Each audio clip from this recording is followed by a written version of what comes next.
Hey, Jeff Lerner here, and in this video, we're gonna talk about buying your very first rental property.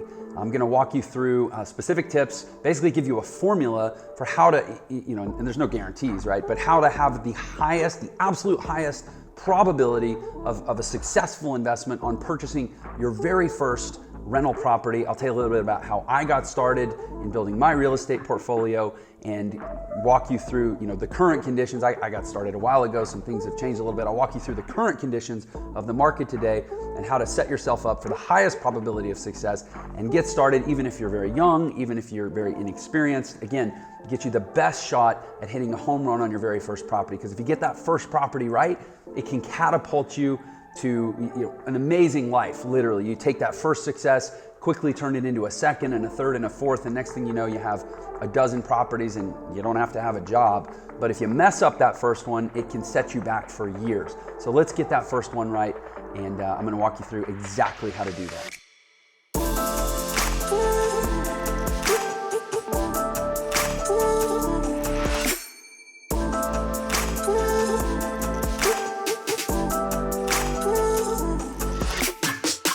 To start, I'm gonna actually tell you a little bit about my story of how I got started. And it's not because how I got started is how everyone needs to get started. It's because how I got started illustrates a really important point about this, which is that no matter how formulaic we try to make it, no matter how much we try to boil it down to a simple checklist, there always are gonna be variables and unknowns, and there's always gonna be a certain way of being, a certain character, almost personality that has to drive the entrepreneurial or the investor-minded person to live this non-traditional life and create this type of an outcome. The fact is, most people aren't successful at doing this kind of thing. And so if you want to be one of the people that are successful, it's not enough to just say, okay, well, give me the steps. It's also important to talk about how you need to be. So let me start with a little story that I think illustrates one of the reasons why I was successful at this and why I've been successful at several other things as well.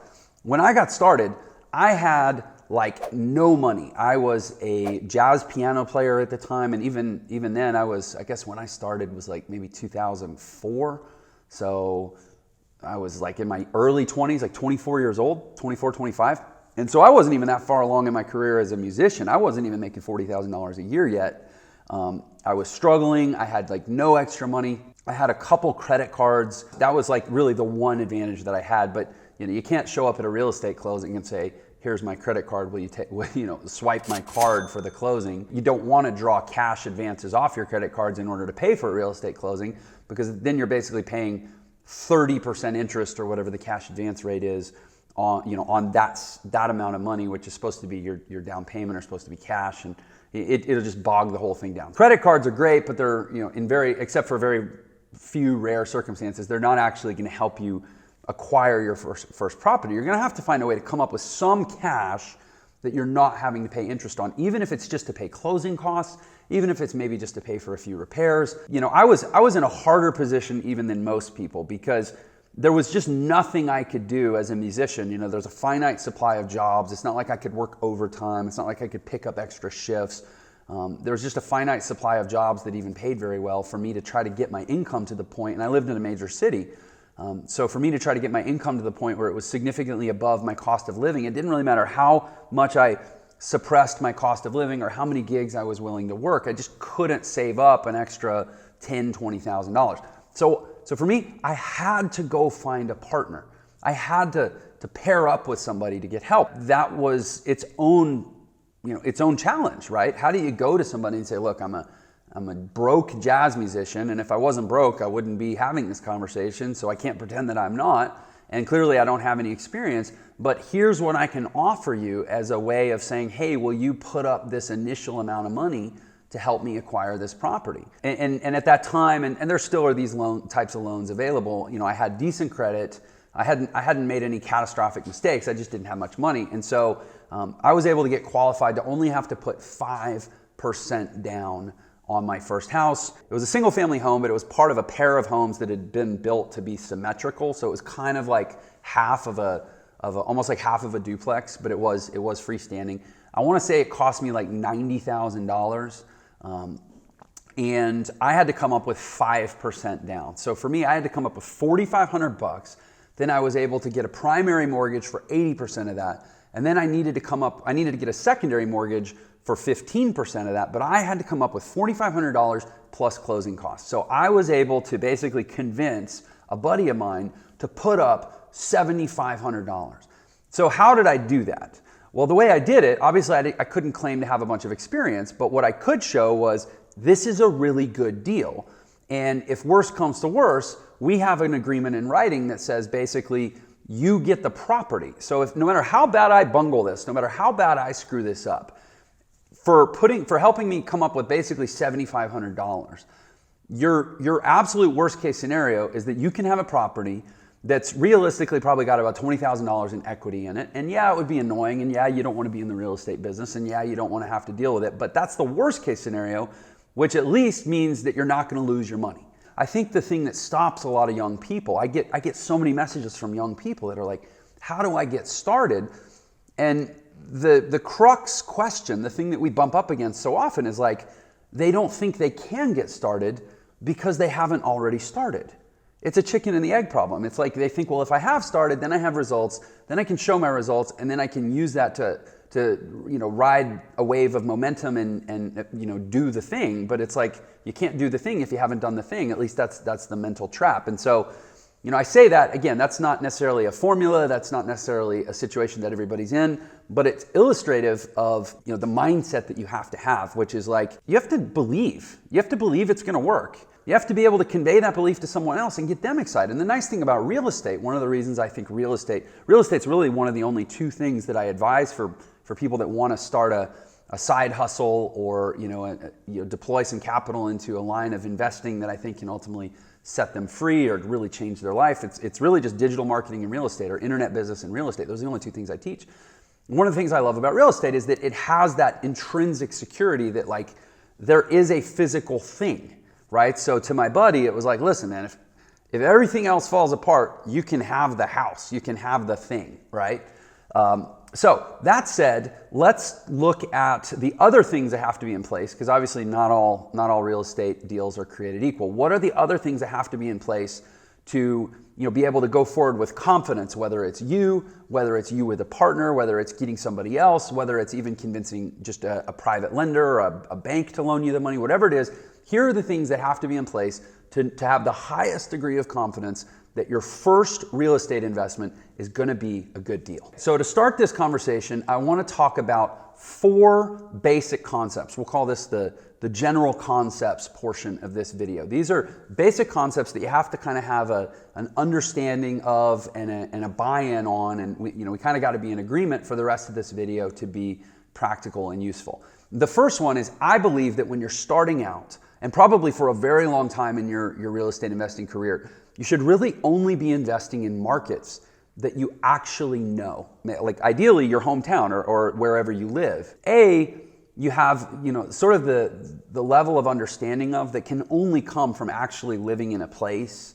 Things like you understand traffic patterns, you understand, what neighborhoods are sketchy, and there's neighborhoods that maybe look pretty, but they're close to another neighborhood that's not so nice, and the people from the not so nice neighborhood come and cause problems in the nice neighborhood, and you're not going to find that on a flyer. Most realtors aren't going to know, or if they do, they may not tell you.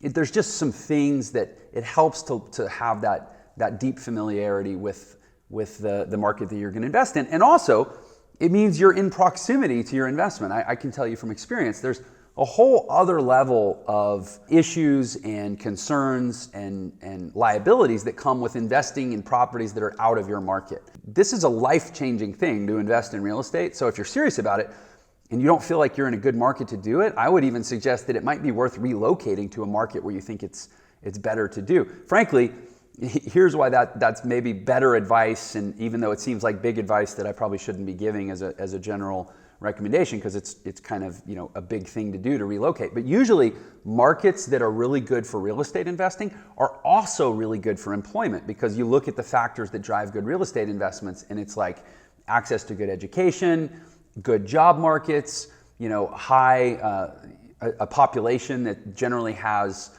income and good credit, which means there's probably good jobs in the area, and also a relatively affordable standard of living or cost of living relative to the average income in the market. Those are factors that drive good real estate economies, but they're also factors that just drive good places to live. You want to have proximity to the properties that you're investing in, and ideally be in a market where you kind of know the lay of the land.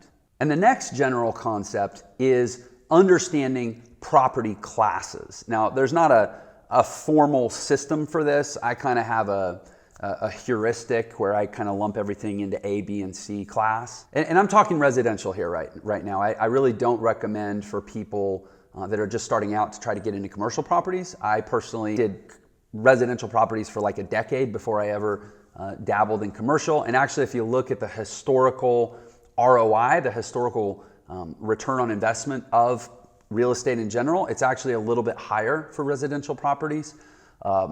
And the financing is easier. Getting loans and commercial real estate financing usually is more expensive, a little higher interest rates, higher standards to qualify than residential. So I really do recommend starting with residential real estate. But again, the second concept is grouping everything into classes. So here are the three basic classes that I sort of organize residential real estate into. First of all, you have Class A, which is basically like the really nice neighborhoods. They're the neighborhoods, I would call them the aspirational neighborhoods. Like if you're a young couple or a young person and you're like, man, what's our dream house? Where do we want to live sometime? And you go drive around neighborhoods and the yards are all in great shape and the houses, there's a lot of nice, big, pretty houses with gorgeous facades and all that. That's probably a Class A neighborhood, an aspirational neighborhood. In those neighborhoods, the majority, the vast majority, probably 90% plus of residents own their homes. Those are great neighborhoods to live in, totally what you should aspire to, but actually not the best neighborhoods to invest in because there's just a built-in premium in the pricing of those neighborhoods because of the desirability of the neighborhood and because most of the people who are moving into those neighborhoods have a level of income that allows them to pay a little extra for amenities and the perks and just the quality of life that comes with those neighborhoods, right? So it's a little, I would say it's a little inflated for investment purposes. And that's one of the things you have to be as a real estate investor is you cannot be emotional. You have to be ruthlessly unemotional. And frankly, a lot of the investment or a lot of the houses you would want to live in are not the houses you want to invest in. And getting emotionally attached to a house is actually a negative. In fact, I would go so far as to say you should never invest in a property that you feel emotionally one way or another about, even if it actually papers out to be a good deal, because your emotions are, I would say, an indicator that you can't trust your opinion about the property. So be very on guard against that. Class A neighborhoods, great places to live, not great places to invest. The next class is Class B neighborhoods. And again, I'm painting with pretty broad strokes here, but I've looked at a lot of markets and these classes tend to hold up. A Class B neighborhood is going to be kind of a lower middle class to middle class mixed neighborhood. A lot of blue collar, a lot of people that have like vans and trucks and you literally, one of the ways you're in a Class B neighborhood is you drive down the street and you see vans and trucks parked in the driveways that have people's company names painted on the side or stenciled on the side. It's kind of a blue collar, but also very stable. Good families, it's not like craziness, not a lot of crime. And in these neighborhoods, here's really the true fabric of why these are great neighborhoods for investment. And not surprisingly, Class B is kind of where I like to focus my investment dollars. Is you typically have a mix of owners and renters. It's usually about 60-40, maybe 2/3, 1/3 owners to renters. Because the majority of people in the neighborhood are owners, you still have a lot of the stuff that goes with pride of ownership. You have well-kept lawns, you have properties that are maintained, you have maybe some civic organization like community organizations or neighborhood watches, or they do block parties at Halloween, or there's this stuff that goes with neighborhoods that people are invested in. But you still have about, again, maybe 1/3 of the properties that are, turnoverable in terms of renters, tenants, and whenever you have properties that are, coming and going in vacancy, and you have transfer of ownership, and you have people moving in, and you have people moving out, there's just like, a lot of different conditions that create good buying opportunities, and you basically learn how to spot those, how to be alert to those, and that's where you go in and you can have really great opportunities. So that's Class B. We'll talk more about that. Then you have Class C properties, which are neighborhoods that have the vast majority of people that live in those neighborhoods are renters. You kind of know them when you see them, right? They're the neighborhoods where maybe you don't want to spend a lot of time at night. Maybe you don't feel comfortable if you have a nice car. You wouldn't want to like leave it parked on the street. And as a real estate investor, your job is not to be politically correct. Your job is to be really, really sane and realistic about the world as it is, and just you're not hurting anybody's feelings saying, I don't want to put my money in that neighborhood, because even though there can be good opportunities, and we'll talk a little bit about how there can be good opportunities in these neighborhoods, for the new investor, there's typically going to be too much risk. I'm talking about risks like properties being vandalized, having your copper wiring stripped out, having your air conditioning unit stolen. Like I've actually been through some of this stuff. I've learned this the hard way, that you have higher default rates, higher incidences of tenants that don't pay their rent, and you have to deal with more evictions, and it's just hard. So I don't recommend it as a new investor starting out, because one of the characteristics of a new investor is that typically you don't have the base of capital and the base of recurring cash flow to be really, really well insulated against dramatic disruptions in the orderly functioning of things, right? So if you have 25 properties that are consistently rented out and paying the bills, and then you take a shot on getting a great deal in a neighborhood that maybe you wouldn't want to live in, but you're like, there's a great opportunity to make a margin, and then it all goes wrong and somebody moves out, but you have to, it takes 6 months to evict them or something. You can sustain that if you have 25 other properties. But if it's your first property, it's a real problem. And again, it could set you back for years. What if you end up defaulting on the mortgage? So I don't recommend Class C neighborhoods for brand new investors. So that's the second general concept, is kind of understanding the taxonomy or the classes of neighborhoods, and hopefully agreeing with me that Class B is kind of what you want to hone in on as an investor. The next general concept is basically your financial metric. Now there's a lot of money formulas and alphabet soup type acronyms that are involved in real estate. But you basically, I think, to keep it simple as a new investor, you can boil it down to really just two things. One is cap rate, and one is cash on cash return.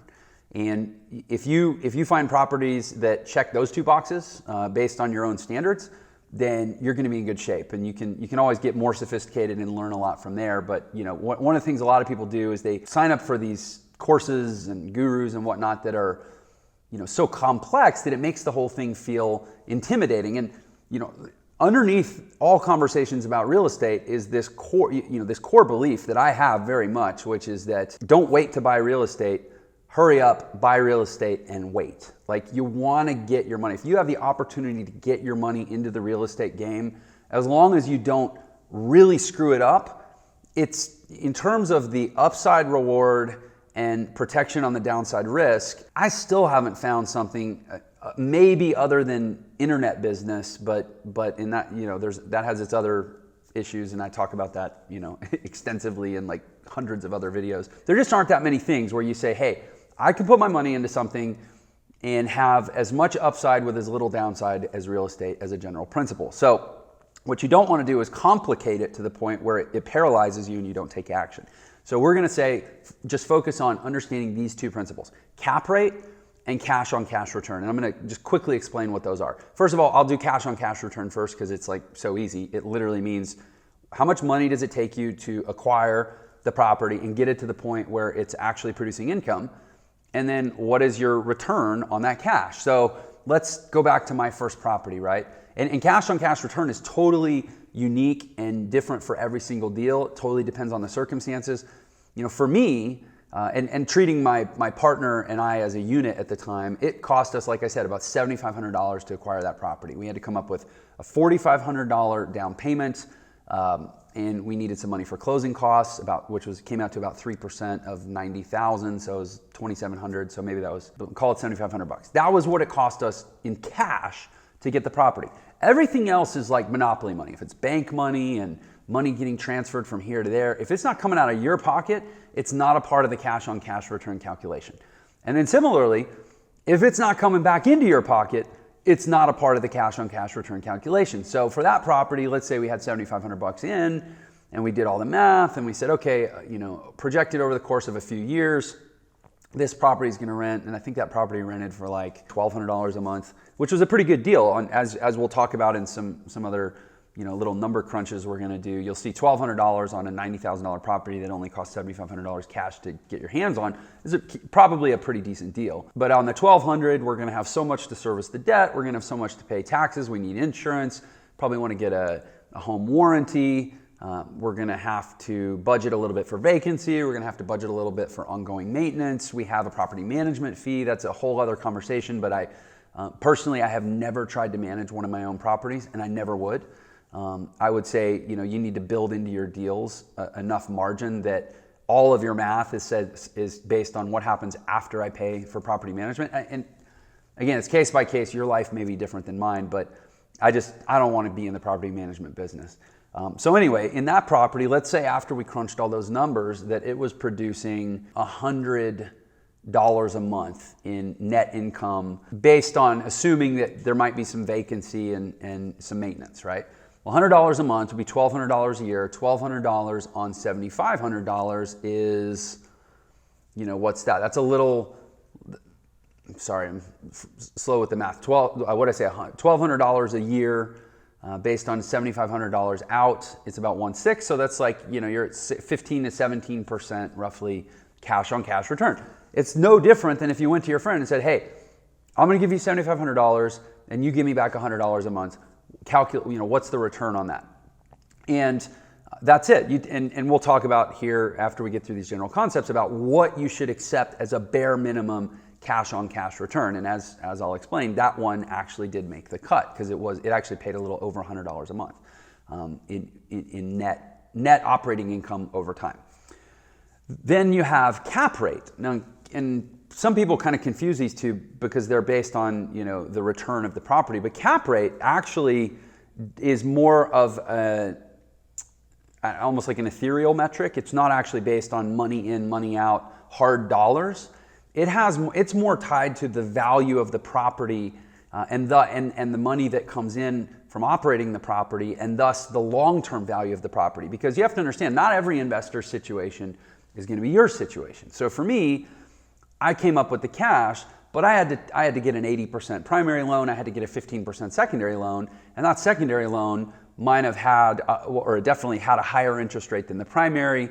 My carrying cost of capital or of the debt to own the property was higher than maybe somebody else who's like, oh, I got 20% down. It's $90,000 property. You need 18 grand down plus closing costs. Oh, no problem. Here's 20 grand, right? So then he'd have 20 grand into the property, but his monthly carrying costs wouldn't have a second mortgage for 15% at a higher interest rate, right? So his monthly return metrics would be different. So his cash on cash calculation would be very different than mine. He put more money in, he gets more money out, it would change the numbers.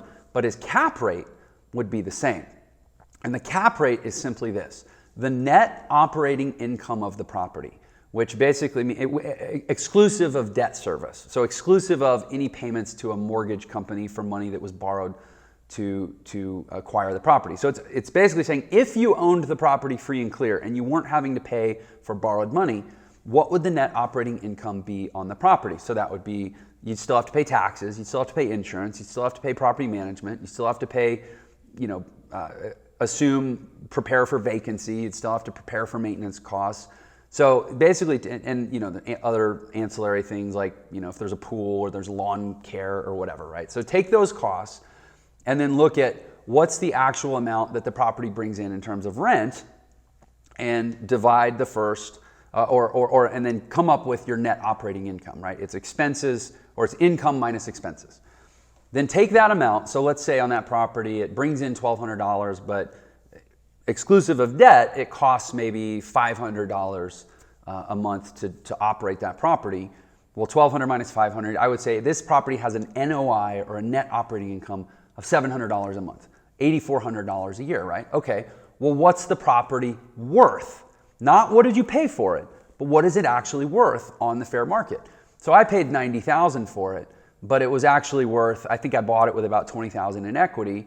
So it was actually worth about 1/10. So I would simply say, okay, divide my $700 a month, which is $8,400 a year, divide the annual net operating income of $8,400 by the market value of $110,000. And in that case, you come up with a number that's about 8%.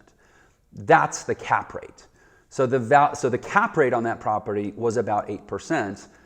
But as we saw, the cash on cash return for me in the particular way that I was able to acquire it of $7,500 in and what I say, $1,200 out, my cash on cash return was like 16 or 17%. The cap rate was 8%. The cash on cash was 16%.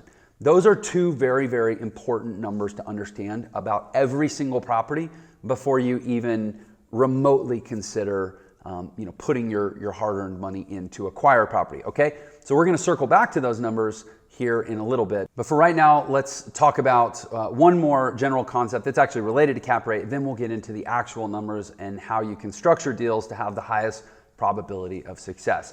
And this last general concept is actually the correlation between cap rate and class of property. It's just kind of a general, I would say it's an extension of the previous concept about cap rate, but it's just something that's important to understand. Because a lot of times and this is why it became important for me to understand this in my career, because you listen to these different teachers or gurus, or you talk to successful investors, and you understand that cap rate is a very, call it a fungible or malleable number based on who you're actually talking to, because cap rate correlates with risk. So, and here's what I mean by that. If you think about what it is, it's the operating income of a property as a percentage of the value of the property, right? Well, remember those Class A properties. So Class A properties have essentially a premium built into the value because of the desirability of the neighborhood, the affluence of the type of people that can afford those properties, and because of the market dynamics, there are very few renters in those markets. So if you go into a town, that has a nice suburbs area with big 5,000 square foot houses that average, $1.5 million a piece, and it's all, doctors and lawyers, that type of people that live there, and you buy one of those properties, you're buying a really nice $1.5 million property, but you're not very likely to be able to turn around and rent it out because there aren't that many people trying to rent in those neighborhoods. And the people who can afford to rent that level of property in that type of market probably have good enough credit and good enough income that they can just buy a house. And so the operating income on a property like that, you might only be able to rent it for maybe $2,000 a month, which if you look at the rental market, you'd say, oh, well, a $500,000 property would have also rented for $2,000 a month. And it's not because it's not a nicer property, it's just because there's not much demand for rentals in that type of property. So you would say the net operating income on this property is relatively low relative to the cost of owning the property, because the cost of owning the property is based on the desirability of the property. So that property would have a really, really low cap rate. That's why it actually doesn't make sense to invest in Class A properties. But nonetheless, you wouldn't say, oh, well, it's a garbage property. No, on the contrary, it's actually a really great property. And frankly, if you are going to live there, there's a pretty good chance that if you move out in 5 years, you're going to be able to sell it for a profit. Cap rate is somewhat inversely correlated to the quality of the property in some ways. So on the flip side, let's go into a Class C neighborhood, right? And we're talking about a neighborhood that does, you don't have a lot of professionals with, high incomes trying to live in these neighborhoods. It's almost all renters. The properties aren't very well maintained. There's not a lot of curb appeal to the properties.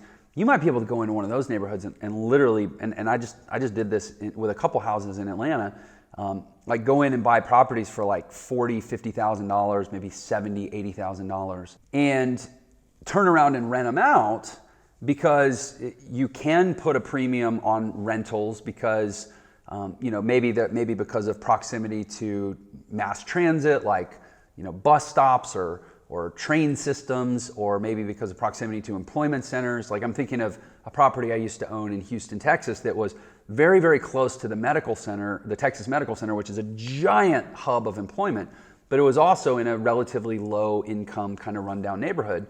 And this was one of my few experiences of investing in Class C neighborhoods.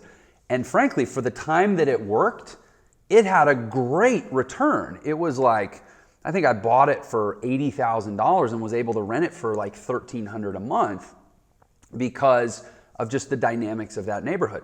Well, that would be a great cap rate. If you actually did the math on that, you'd say, man, the cap rate in lower class, lower income neighborhoods as a property owner is generally much higher than the cap rate in nicer incomes where there's less demand to rent the properties and more built-in value to the underlying assets.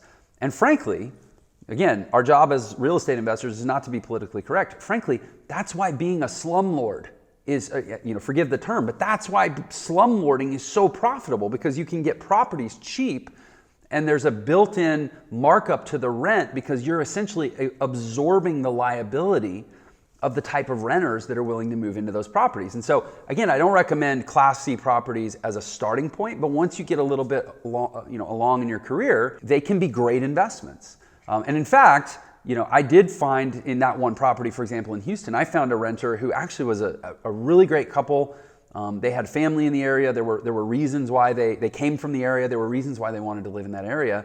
But I think at $1,400 a month, she had a really steady job, and they were great renters. And that was one of the most, dollar for dollar, it was one of the most profitable properties I ever owned. I ended up, when they moved out, I ended up selling it because it was going to be unlikely that I was going to be able to replace them with tenants of equal quality, again, because of the type of neighborhood. But that's just to illustrate the inverse correlation between cap rate and the, quote, quality of the property. And it's an important concept to understand because, again, it drives the individual requirements of the investor. So there's some investors who, they don't need the money right now. They're not as fixated on like, I need to turn a profit on day one in my property, cash on cash, it's got to be net positive, because maybe they're sitting on $20 million and they just want to know that they bought something that 10 years from now they're going to be able to sell and double their money. And in the next 10 years, they don't need to make a buck, right? So they're going to have a different standard. They're going to accept properties that have a lower cap rate. And basically your cap rate, another way to think of cap rate is, what is it that the investor demands as a base rate of return? So again, think about like wealthy, older, retired people. They're more concerned with not losing money than they are with making money. So they invest in things like municipal bonds or stocks that pay dividends, and they're totally happy with like a 4 or 5% a year return because it's a really stable underlying investment that could also grow in value. And most importantly for them, they're not losing money. But that's not your average person who's necessarily going out and trying to do their very first real estate deal. So for like maybe you watching this, or for me, who I was at that time in my life, I needed a cap rate of like 8, 9, even 10%, or else it likely wasn't going to be a property that was going to serve my needs in the moment because I needed to generate income. So understand that as the cap rate is a really interesting concept, but it doesn't mean the same thing to every person. So just be careful when other people say, well, this is what the cap rate has to be. You got to realize not everybody's in the same boat. Therefore, not everybody has the same demand in terms of return on their investment. Okay, so we've covered the general concepts of buying your first property. Now, let's talk about what I call the magic formula. This is basically, if you're starting out and you've been able to kind of wrap your head around these concepts that I've given you, but you don't have experience, and there's unfortunately no way to get experience other than to go out and get experience, right? Which means that first time you do the thing, you have to do it without the benefit of experience. That's the only way to get experience. So as long as you've understood those basic concepts, this is the closest thing I can give you to a security blanket to say, here's how to not screw up on your first deal. First of all, and there's a saying in real estate that you make money when you buy.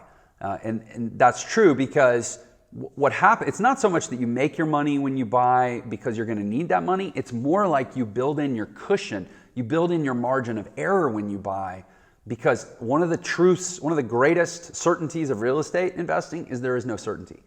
The only certainty is that bad stuff can happen.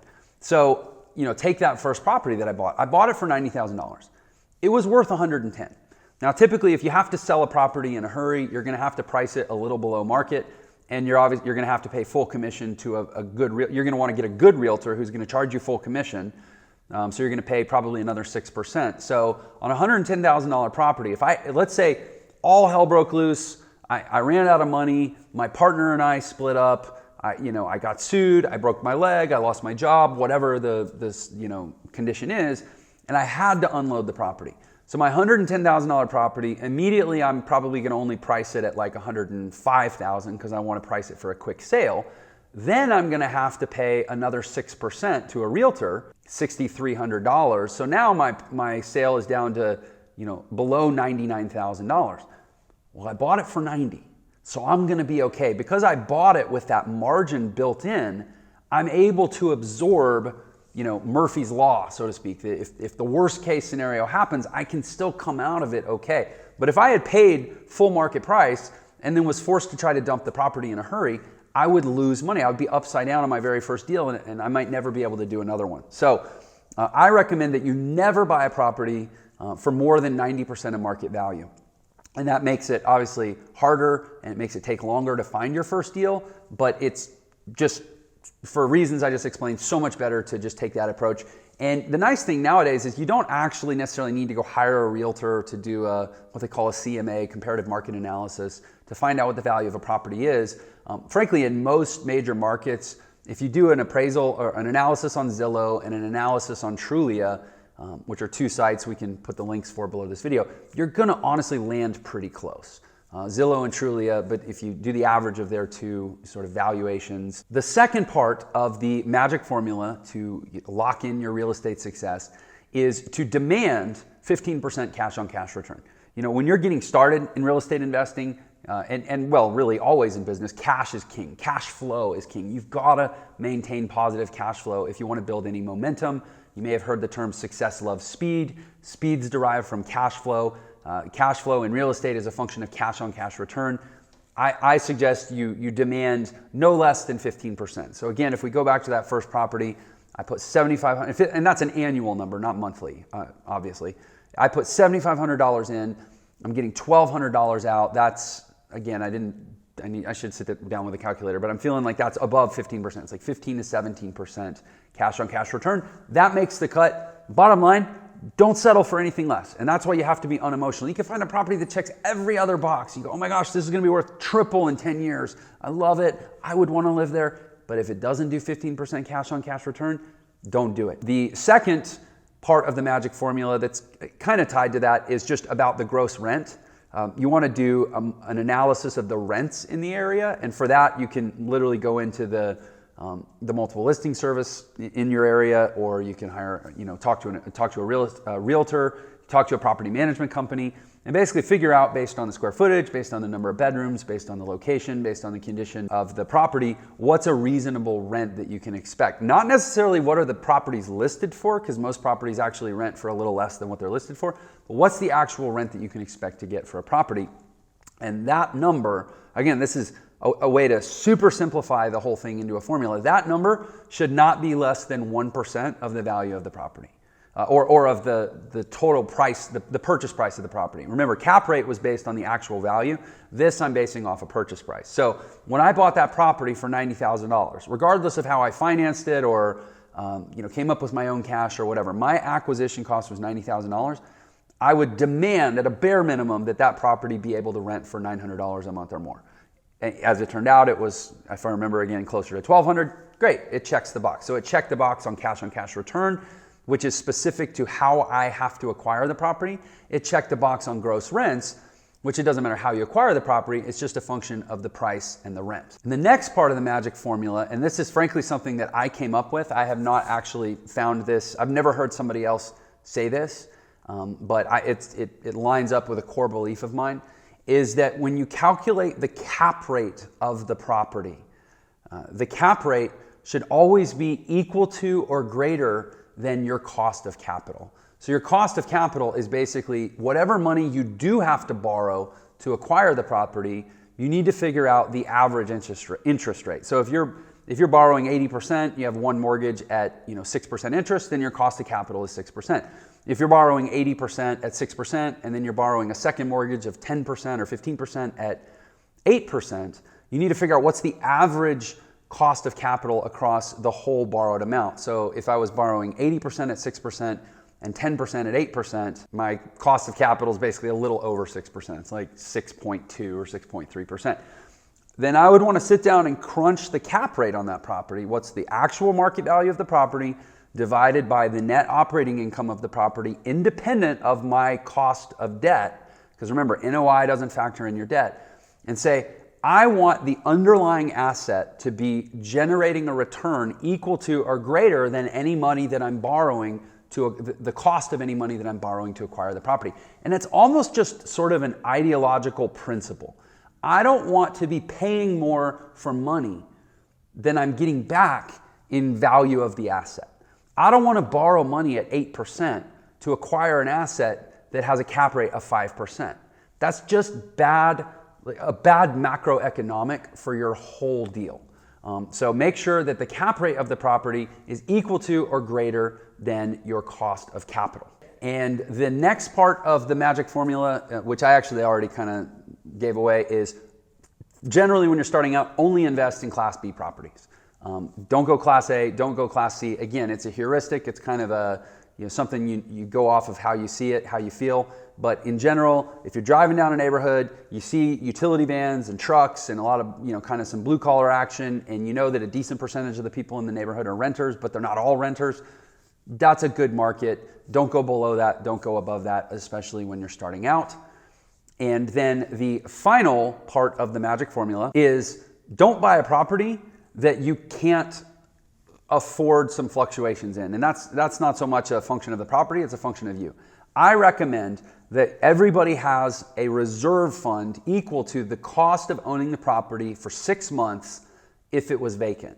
So after you spend the money on the down payment, after you spend the money on any necessary repairs, after you spend the money on closing costs, once you've got the property, assume that it's not going to rent out for 6 months, and make sure you have enough money in reserve to be able to stomach that. That's the trump card to all the rest of the formula. All the rest of the formula is based on factors related to the property. That one is just based on don't get in over your head, don't put yourself in a vulnerable position. Okay? So that's a lot of information. This has been a long video. I've given you a lot of information, but to get an entire formula, an entire set of concepts that can tee you up for real estate investing success in whatever 30 or 40 minute video, however long this has been.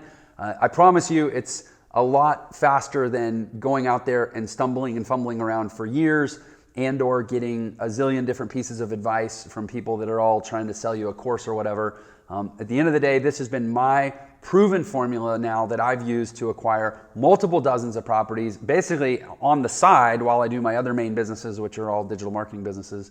And it can save you a lot of headache if you are uncompromising about everything that I just shared with you. So those are the concepts, those are the formula, or that's the formula. Now let me share with you just a few last couple of notes, and then we will wrap this thing up. So first of all, or my kind of first final note is to understand, and this is just a general push towards doing what I'm talking about, and again, not waiting.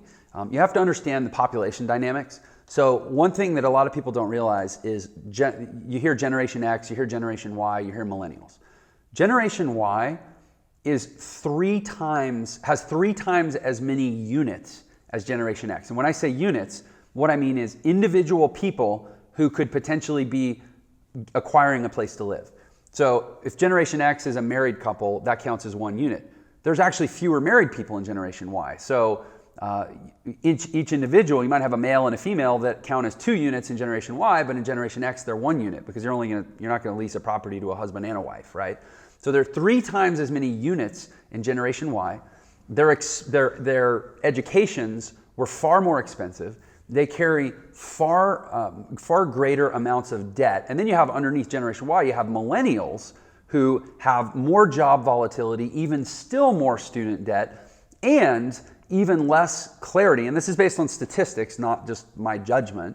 Less clarity and specificity about what they're doing with their lives, where they're going to live, and sort of tying them down onto a long-term track, which means if you look at population trends, Generation Y and millennials have a much higher incidence of renting properties. They're much less likely to own properties anytime soon. And for the real estate investors who acquire residential rental properties, we have a decades-long bull market in front of us. The population trends have just created such a mass of upcoming and projected long-term demand for rental properties that, again, I think this is the strongest, safest place to put money for the average person.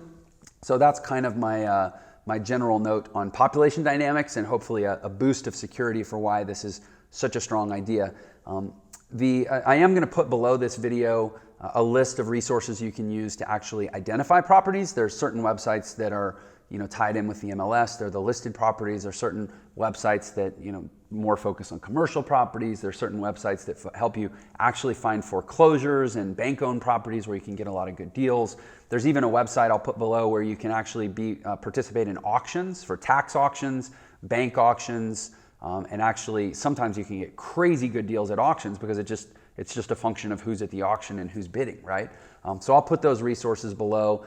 And then the final note that I want to talk about, and I have other videos that focus on this more in depth, but is basically to talk about the way Airbnb has kind of come along and disrupted the market. I think we'd be remiss in a conversation about rental properties not to at least say that it's good to know what the weekly or nightly or even monthly rental value of your property is relative to the traditional long-term leasing value of the property.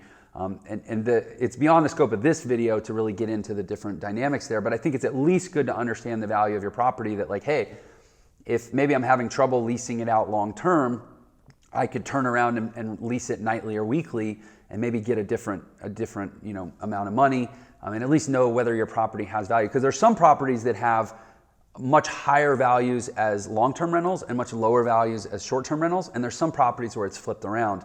And the site that I use to know those values, I mentioned Zillow and Trulia for long-term rentals and for basic asset value. I use a site called airdna.co to pretty quickly assess the viability for nightly and weekly rentals. So I'll put a link to that below this video as well. Okay, I think that does it. I think that says everything I wanted to say about how to ensure success as much as possible with your first rental.